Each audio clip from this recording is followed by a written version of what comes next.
Do you have your Do you have your mic on? I have my mic on, Eric. Are you sure? Yeah. Yeah. You don't think I'm professional enough? Come on, Eric. Red light. Oh, there you go. Without the red light, you'd be lost.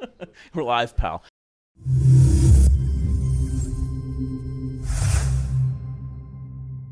We're here at the Wrestling Collector Store in Stockholm, New Jersey, and man, it is my honor to talk to WWE Hall of Famer, podcast host of 83 Weeks, one of the best wrestling podcasts out there, Mr. Eric Bischoff. How are you doing today? I think you could do a little better than that. I'm doing good. How are you doing?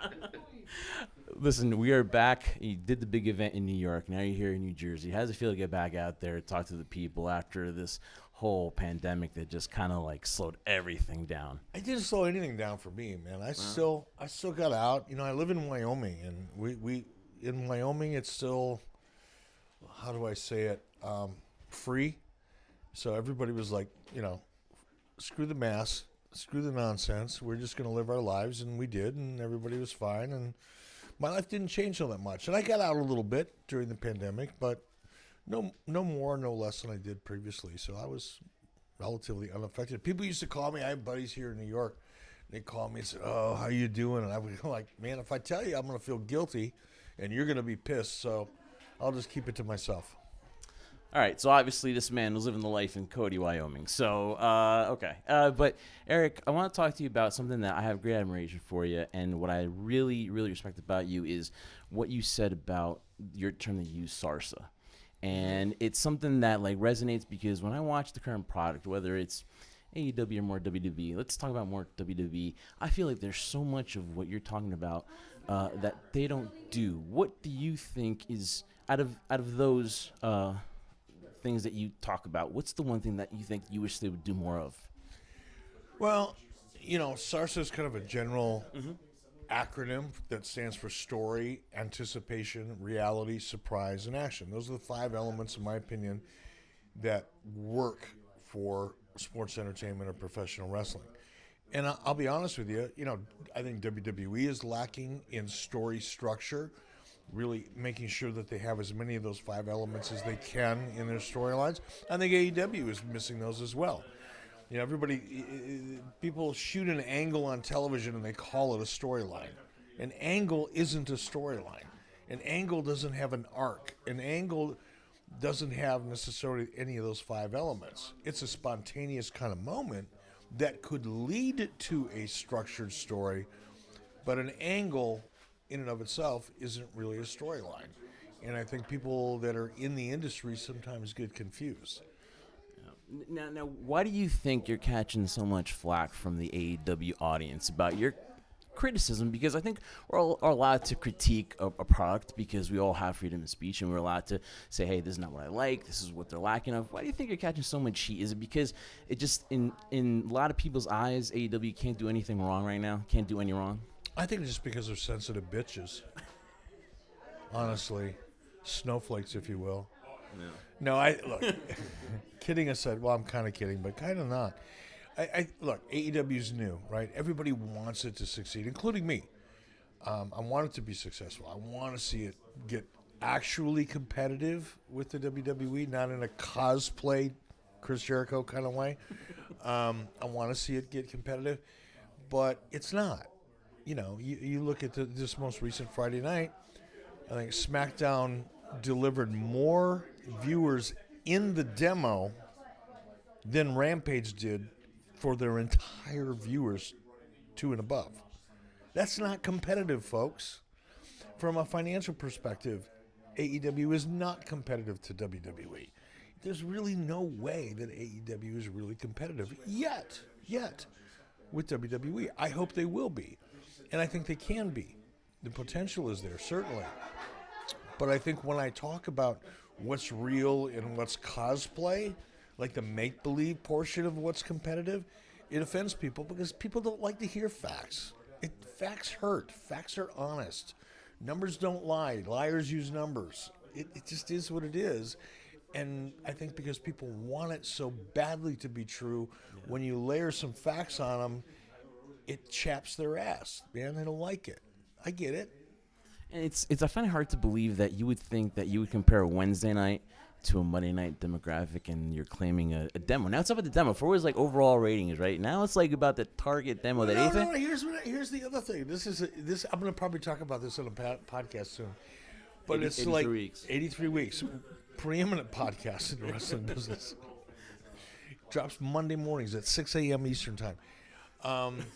Sponsored often by Blue Chew. But you know, if you look at a lot of the narrative, you know, online from guys like Brandon Thurston and others, who I have respect for because they work their asses off putting together a lot of information. And it's good information. Mad respect to them. Mad respect. Except it's lacking context. Because they'll say this particular show had a 0.38% demo, or rating in the demo, and Monday Night Raw had a 0.37%. Well, Monday Night Raw had 2 million viewers. 0.37 of 2 million is a lot bigger than 0.37 of 1 million. Where are we doing the math? Where are we getting the math? Like, is it the new math that's out there? Like, that's why I say liars use numbers, and numbers can lie, right? So you gotta, but it helps support a narrative that certain people want to get out there, and I understand that, but. You know, eventually people are going to see through it. Then they're going to call bullshit. And then you got to get that trust back. Yeah. And that's the hard part. Yeah. Two more quick things because I got to go. Yeah, because he's got to go. So 2 things. Roman Reigns. Your thoughts on him, his character development. It took a while, a little bit, for the fans to be open to Roman Reigns, but this has got to be an amazing run. You, as somebody that's worked in you know, biggest thing with WCW, and now as an observer, what are your thoughts on Roman Reigns? I admire him. You know, I don't know Roman really well. I never really had a chance to work with him at all. I never really had a chance to work with him at all. I admire him. You know, his talent, his discipline, the things that he's had to overcome in his personal life in order to get where he's gotten professionally. I think all of us can relate to that, or at least try to relate to that. It's an admirable thing what he's overcome. And look at what he's gone through, man. He was pushed down everybody's throat to the point where people booed him as a babyface because Vince was determined. We're talking about years ago now, right? And the audience gagged on him. They didn't want anything to do with it. They weren't buying what Vince McMahon was selling. And then he had his personal challenges, and he came back, and now he's getting the run of a lifetime. And Roman was getting a major push when I got to WWE, my second run, 2.5 years ago. He was already getting that push, and he's still getting that push. It changes your life, and I'm really happy for him because I think he deserves it. And lastly, today actually you posted something on Twitter and social media about, hey, Eddie, the next coffee's on me. Obviously, you guys get it. We don't have to go into detail what that means, but today is a day where everyone's remembering Eddie Guerrero. Just a little bit. First thing you think about when Eddie Guerrero comes to your mind is the last time I saw him. The last time I saw Eddie, I was at WWE while Eddie was there. Eddie was living in Phoenix. I was living in Phoenix. We ended up on the same flight home. He was sitting back behind me in first class, and we were both sleeping because, you know, we had to catch that 6 a.m. flight to get back home. But when we got off the flight, we went down to baggage claim, and we started chatting. And first thing Eddie started doing was talking about his kids and how much his kids meant to him and how much his family meant to him and Vicky meant to him. And we got our luggage and gave each other a brief hug and said, hey, see you next week, and didn't. I mean, such a legend. We miss him to this day.